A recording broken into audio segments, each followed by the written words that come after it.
vez tenemos las manos bien limpias, nos pondremos con los brazos en cruz y a bailar.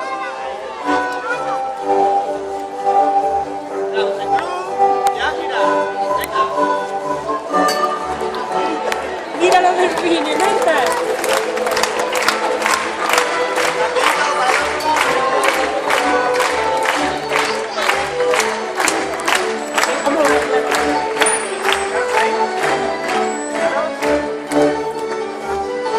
Llegó el momento del juguete favorito de nuestros delfines, los huracos.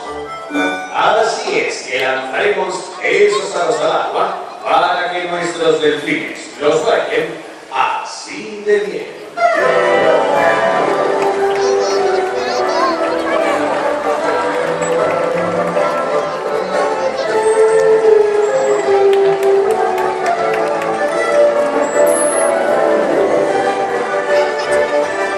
Y como son tan amables, aquí nos los devuelven.